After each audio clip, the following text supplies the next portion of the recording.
Hello friends, आज आपण dissolution of partnership याचं मार्च 2020 या पेपरमधील एक्झाम्पल सॉल्व्ह करणार आहोत.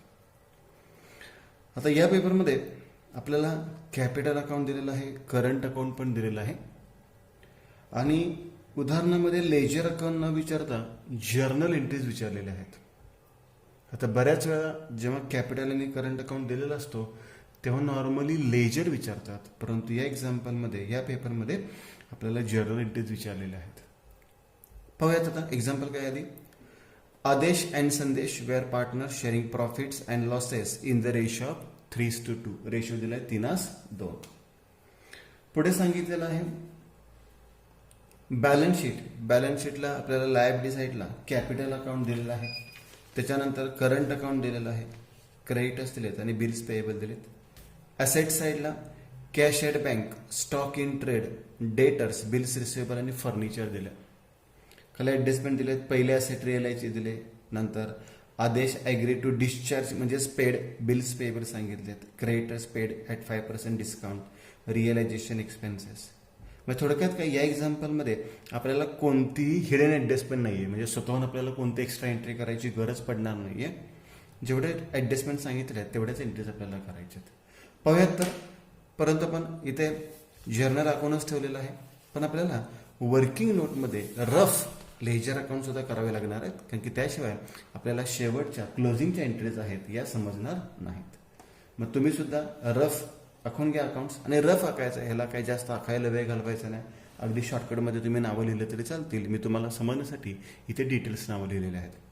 पाहूयात. पहिल्यांदा काय करतो आपण, बॅलन्स शीटचं पोस्टिंग करतो. आधी सर्व पोस्टिंग करून घेतो मी आणि मग त्याच्या किती एंट्रीज होणार आहेत ते एक्सप्लेन करतो. कॅश ॲट बँक कुठं दाखवणार आपण, बँक अकाउंटच्या डेबिट साईडला to balance brought down, to balance brought down 5,000 रुपये.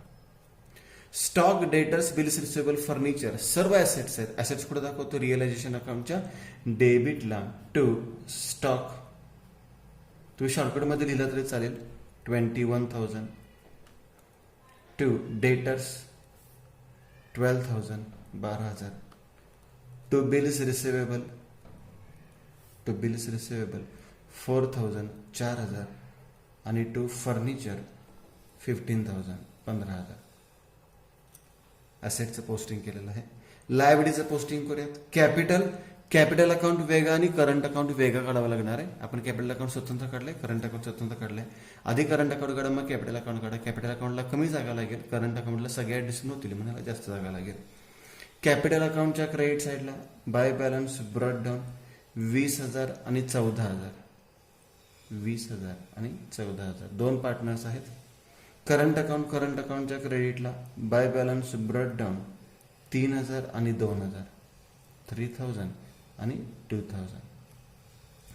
क्रेडिटर्स आणि बिल्स पेएबल लायबिलिटीज आहेत. रिअलायझेशन अकाउंटच्या क्रेडिटला बाय क्रेडिटर्स आणि बाय बिल्स पेएबल. क्रेडिटरची रक्कम आहे 15,000 आणि बिल्स पेएबलची रक्कम आहे 3,000 रुपये. आता हे बॅलन्स शीटचं पोस्टिंग तरी सर्व आपण करून घेतलं. आता याच्यानुसार कोणकोणते एंट्रीज होणार आहेत, तर रिअलायझेशनच्या डेबिटची एक एंट्री होईल आणि क्रेडिटची एक एंट्री होईल. मग ते पहिल्यांदा करून घेऊयात. रिअलायझेशनच्या डेबिटची ज्याला एंट्री काय होणार आहे, realisation account debit to asset account, पण डिटेल्समध्ये लिहूयात. मग डेटमध्ये लिहिणार आपण number 1 realisation account debit, realisation account debit to कोणकोणते ॲसेट ट्रान्सफर केलेले आहेत. इथे मात्र डिटेल्स लिहायचे. टू स्टॉक 21,000, इथे शॉर्टकट लिहू नका. टू डेटर्स 12,000 12,000 रुपये. टू बिल्स रिसिवेबल 4,000 4,000 रुपये. आणि टू फर्निचर 15,000 रुपीज 15,000 रुपये. आणि नॅरेशन लिहूयात. Being assets transfer to realisation account, being assets transfer to realisation account. सर्व ॲसेट्स आपण रिअलायझेशन अकाउंटच्या डेबिटला ट्रान्सफर केलेले आहेत. त्याची बेरीज करूया. 2 3 4 5 52,000 रुपये. 52,000 रुपीज. पहिली जर्नल एंट्री आपण रिअलायझेशनच्या डेबिटची केली. आता क्रेडिटची करूया. डेबिटची एंट्री काय केली? Realisation to asset. आता क्रेडिटची एंट्री काय होणार आहे? Liabilities account debit to realisation account. आणि समजा इथे चुकून आरडीडी आला असेल तर liabilities account debit, RDD account debit to realisation account. RDD separate घ्यायचा असतो, इथे आरडीडी नाही आलेला. त्यामुळे दुसरी एंट्री करूयात. लायबिलिटीज कोणकोणत्या आहेत? Creditors account debit, creditors account debit, डेबिटला 15,000 रुपये. बिल्स पेएबल अकाउंट डेबिट, इथं कुठेही शॉर्टकट वापरायचं नाहीये तुम्हाला. Bills payable account debit, bills पेएबलची रक्कम आहे 3,000 रुपीज, 3,000 रुपये. To realisation account, to realisation account 18,000 rupees, 18,000 रुपये. आणि त्याचंही नॅरेशन लिहूयात. Being liabilities transfer to realisation account, being liabilities transfer to realization account. यानंतर कॅपिटल अकाउंटला बॅलन्सची एंट्री होऊ शकत नाही. समजा या उदाहरणामध्ये आपल्याला प्रॉफिट अँड लॉस किंवा जनरल लेजर दिला असता तर तो करंट अकाउंटमध्ये शिफ्ट केला असता आणि त्याची एंट्री आपण केली असती. पण या उदाहरणामध्ये आपल्याला सिंपल एक्झाम्पल दिले. कॅपिटल अकाउंटला बाय बॅलन्स परत डाऊन याची जर्नल एंट्री होऊ शकत नाही आणि बँक अकाउंटला टू बॅलन्स परत डाऊन याची सुद्धा जर्नल एंट्री होत नाही. म्हणजे बॅलन्स शीट पोस्टिंगच्या या उदाहरणामध्ये फक्त किती एंट्री झालेल्या आहेत? 2. आता यानंतर ऍडजस्टमेंट बघूया. काय ऍडजस्टमेंट सांगितलेलं आहे? Assets were realise. माहिती आहे आपल्याला असेट रिअलाइज, असेट्स विक्री केल्या. काय एंट्री करणार आपण? Bank account debit to realisation account. मी आधी लेजर पोस्टिंग करतो. बँक अकाउंटला डेबिट रिअलायझेशन आणि रिअलायझेशन अकाउंटला क्रेडिट बाय बँक अकाउंट. रिअलायझेशनला क्रेडिट बाय बँक. कोणकोणत्या असेटांनी किती किती रुपयाला विकलेले आहेत? फर्निचर 12,000 रुपयाला, फर्निचर 12,000 रुपीज, 12,000 रुपये. स्टॉक 18,000 रुपये, स्टॉक 18,000 रुपये, 18,000 rupees. Bills receivable 2,500, bills receivable 2,500 आणि डेटर्स फक्त 9,500, डेटर्स 9,500. या पद्धतीने असेट रिअलाइज झालेत. करूयात बेरीज. 18, 20, 30, 40, 41 आणि 42,000, 42,000, 42,000. मग बँक अकाउंटच्या डेबिटला सुद्धा न विसरता 42,000 रुपयाला. मग पहिली एंट्री काय झालेली आहे? असेट रिअलाइजची. काय एंट्री करतोय असेट रिअलाइजची? Bank account debit to realisation account. माहिती आहे आपल्याला मॅक्सिमम 5 एंट्रीज असतात. Asset realise, asset taken over, liability paid, liability taken over आणि रिअलायझेशन एक्सपेन्सेस. मग ॲसेट रिअलाइजची बँक टू रिअलायझेशन अशी एंट्री झाली. मग एक्झाम्पलमध्ये करूयात आपण सोल्युशनमध्ये. Bank account debit to realisation account, bank account debit 42,000. इथे असेटचे नावं लिहायची गरज नाहीये. To realisation account 42,000. फक्त लेजरमध्ये आपण लक्षात येण्यासाठी नावं लिहितो. इथे नावं लिहायची गरज नाही त्यासाठी. नॅरेशन लिहिलं आपण अगदी शॉर्टमध्ये. बिईंग असेट्स रिअलाइज्ड म्हणजे मालमत्ता विक्री केल्या. आता याच्यामध्ये कोणतीही मालमत्ता शिल्लक राहिलेली नाहीये. सर्व मालमत्ता विक्री केल्यात म्हणजे पार्टनर्समध्ये डिस्ट्रीब्यूट करण्याचा प्रश्न येणार नाही. असेट रिअलाइजची एंट्री झाली. आता आदेश, आदेश कोण आहे? आपला पार्टनर आहे. Agreed to discharge the bills paid. Liability paid by partner याची नॉर्मल एंट्री काय असते? लायबिलिटी अकाउंट, सॉरी लायबिलिटीच्या ऐवजी काय म्हणतो आपण? Realisation account debit to partners capital ऐवजी आज काय येणार आहे? करंट अकाउंट येणार आहे. लक्षात घ्या. पार्टनर्स कॅपिटल अकाउंट ऐवजी काय येणार आहे? Partners current account. कारण की जेव्हा उदाहरणामध्ये करंट अकाउंट दिलेला असतो तेव्हा सर्व ऍडजस्टमेंट कॅपिटल ऐवजी कुठल्या अकाउंटला येतात? करंट अकाउंटला होतात. मग इथे realisation account debit to partners current account. मग रिअलायझेशनला मी डेबिट करतो to partners current account, underline करतो. आता पार्टनर्स करंट अकाउंट याच्यामध्ये कोणाचं नाव आहे? आदेशचं. मग खाली लिहिलं मी आदेश, कंसात लिहिलं मी बिल्स पेएबल आणि बिल्स पेएबलची रक्कम किती आहे? 3,000 रुपये. रिअलायझेशनला डेबिट करंट अकाउंट म्हणजे करंट अकाउंटला काय होणार? क्रेडिट बाय रिअलायझेशन अकाउंट आणि आदेश हा पहिला पार्टनर आहे. पहिल्या पार्टनरला लिहा 3,000 रुपये. सिंपल एंट्री आहे. Realisation account debit to partners current account. करूयात number 4. Realisation account debit to partners current account. Realisation account debit to partners current account. तुम्ही डायरेक्ट आदेश करंट अकाउंट म्हटलं तरी चालेल, पण इथं मी लिहितो पार्टनर्स करंट अकाउंट आणि एकच पार्टनर आहे, मग त्यामुळे कंसात नाव लिहितो आदेश, कंसात नाव लिहितो आदेश. आणि आदेशने बिल्स पेएबल घेतलेले आहेत, डिस्चार्ज केलेत, पेड केलेले आहेत. किती रुपये बिल्स पेएबलची रक्कम होती? 3000 रुपीज. डिस्चार्ज म्हणजेच पेड. मग नॅरेशन लिहिलं आपण इथं बिंग लायबिलिटीज, किंवा तुम्ही त्याला बिल्स पेएबल सुद्धा म्हणू शकता. बिल्स पेएबल पेड, डिस्चार्ज म्हणजेच काय? पेड बाय आदेश, बाय आदेश. झाले. पुढची एंट्री सुद्धा खूप सोपी आहे. Creditors were paid. आता नॉर्मली लायबिलिटी पेडची एंट्री होणार आहे. काय एंट्री होणार आहे लायबिलिटी पेडची? Realisation account debit to bank account. Simple entry आहे, realisation account debit to bank account. मग करूयात रिअलायझेशन अकाउंटला डेबिट टू बँक अकाउंट, कंसात म्हणतो मी क्रेडिटर्स. आता हे क्रेडिटर्स कसे पेड केलेत? 5% डिस्काउंटने. तर याच्यामध्ये काय लक्षात ठेवायचं आहे? 15,000 पैकी 5% नाही घ्यायचं आहे, तर 15,000 मधून 5% डिस्काउंट वजा करायचा आहे. 5% डिस्काउंट म्हणजे किती वजा करायचे? 750. 15,000चा 10%, एक 500 येतो, त्याच्या निम्मा 5% म्हणजे 750. मग 5% डिस्काउंट वजा करायचा. 15,000 मधनं 750 गेले, राहिले किती? 14,250.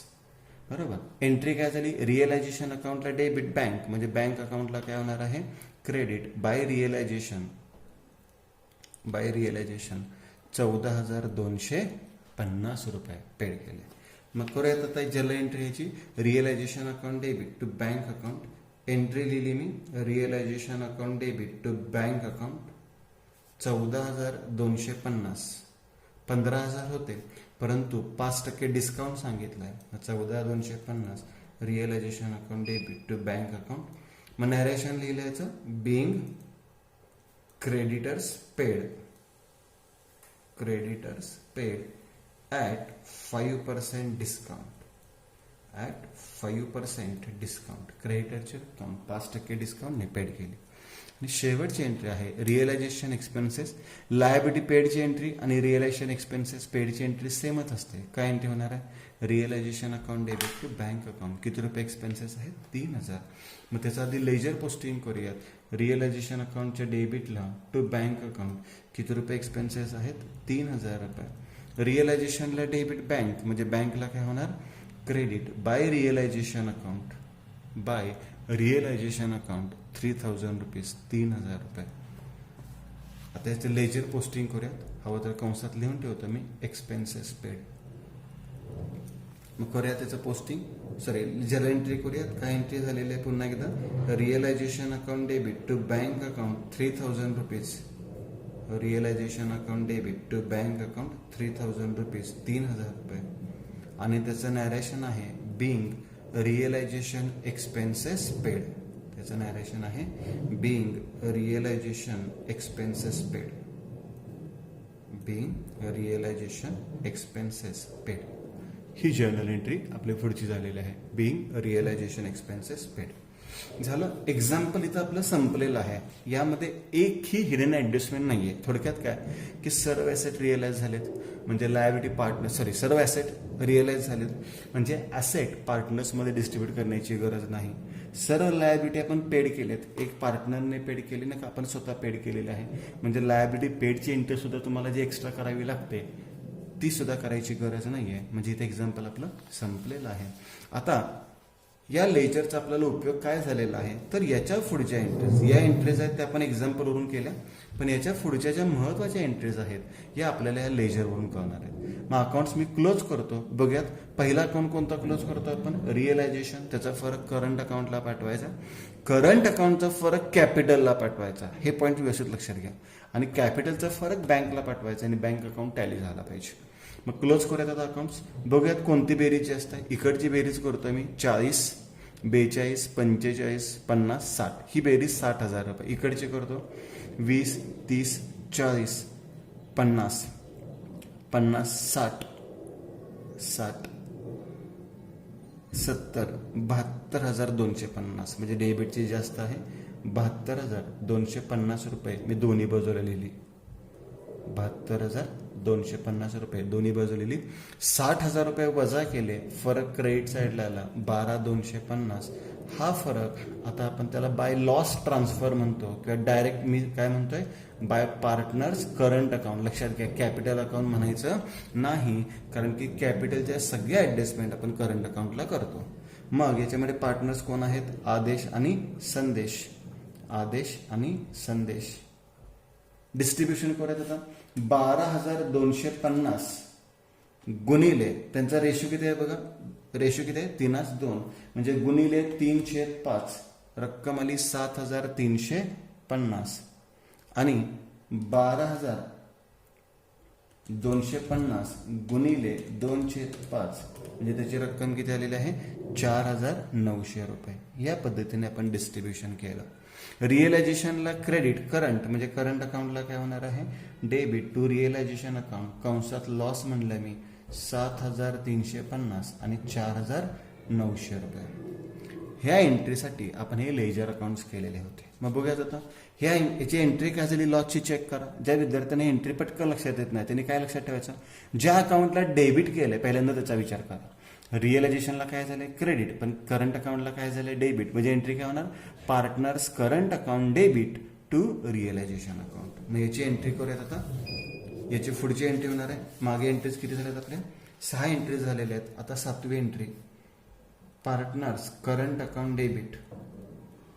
Partners current account debit. आणि मी तुम्हाला सांगितलंय की दोघांची नावं लिहून त्याच्या पुढे करंट अकाउंट म्हणलं तरी चालू शकतं. Partners current account debit. कोण कोण पार्टनर्स आहेत? आदेश आणि संदेश. आदेश आणि संदेश. आदेशची रक्कम किती आहे? 7,350. डेबिटला 7,350 आणि 4,900. To realisation account. To realisation account 12,250 ही एंट्री झाली. आता याचं नॅरेशन लिहूयात. बिंग काय डिस्ट्रीब्यूट कराय? Realisation loss distributed between partners.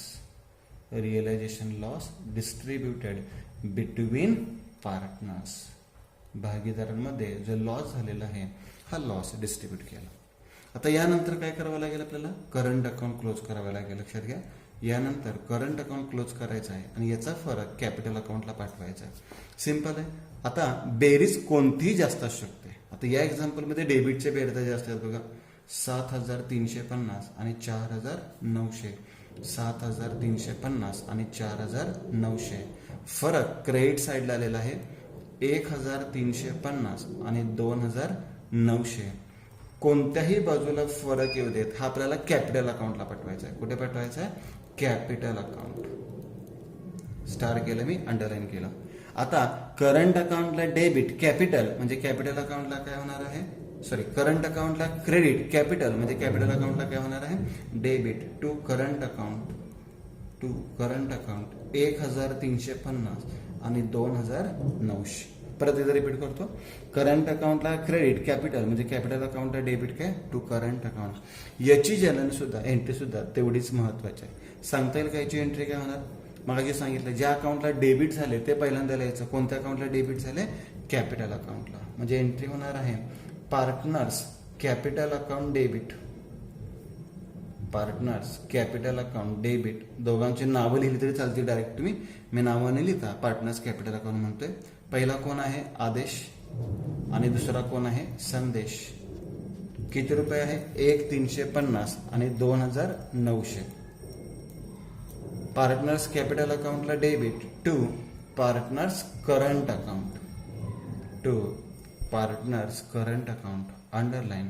पहिला कोण आहे? आदेश आणि दुसरा कोण आहे? संदेश. मग आदेशची रक्कम 1,350 आणि संदेशची रक्कम 2,900. नॅरेशन लिहिलं. Being balance of capital balance of current account म्हणजे करंट अकाउंटचा फरक transfer to capital account. Transfer to capital account. ही एंट्री झाली. आणि यानंतरची आता शेवटची एंट्री आपल्याला करावी लागणार आहे. आणि ही एंट्री झाल्यानंतर आपला बँक अकाउंट हा टॅली होणार आणि आपलं एक्झाम्पल पूर्ण होणार आहे, कम्प्लीट होणार आहे. करूयात आता. कॅपिटल अकाउंट क्रेडिटची बेरीज जास्त आहे 20,000 आणि 14,000. डेबिटला सुद्धा लिहिले 20,000 आणि 14,000. म्हणजे आता फरक किती आलेला आहे बघूया. 20,000 मधून 1,350 गेले 18,750. 14 मधून 2,900 गेले 11,100. या पद्धतीने फरक आला. हा फरक बँक अकाउंटला पाठवायचा आहे. मला स्टार करा, अंडरलाईन करा. कॅपिटल अकाउंटला डेबिट, बँक अकाउंट म्हणजे बँक अकाउंटला काय होणार क्रेडिट. बाय पार्टनर्स कॅपिटल कोणाकोणाचा फरक आहे. आदेशचा किती फरक आहे 18,650. आणि दुसरा फरक कोणाचा आहे संदेश, आणि संदेशचा फरक किती आहे 11,100 रुपये.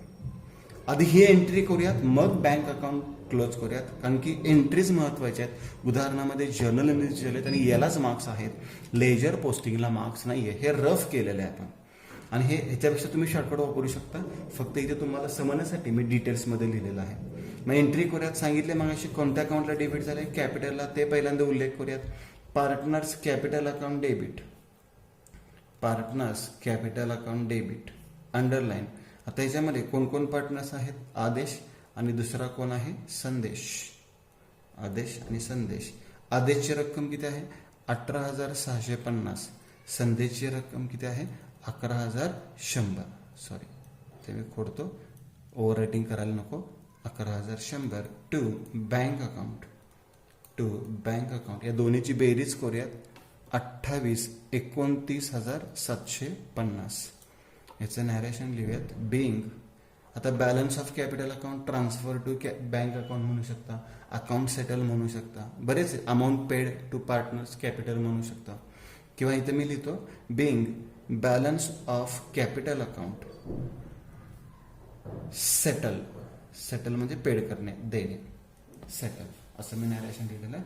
आणि आता आपला बँक अकाउंट हा टॅली होतोय का चेक करूया. जर बँक अकाउंट टॅली झाला तर आपलं एक्झाम्पल बरोबर आहे. करूयात बेरीज.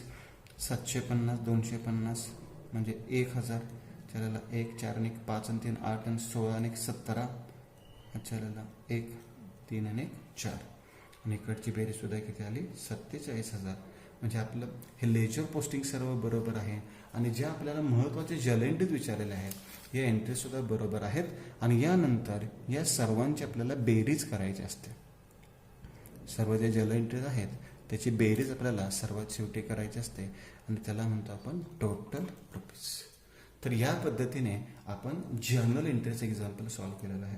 पुन्हा एकदा एक्झाम्पल नीट पाहून घ्या. हे एक्झाम्पल आहे, हे एक्झाम्पल आपण सॉल्व्ह केलेलं आहे, त्याची बेरीज तुम्ही करा. आणि त्यासाठी आपण ही जी वर्किंग नोट केलेली आहे ही वर्किंग नोट सुद्धा तुमच्या वहीमध्ये असणं आवश्यक आहे. Okay, thank you.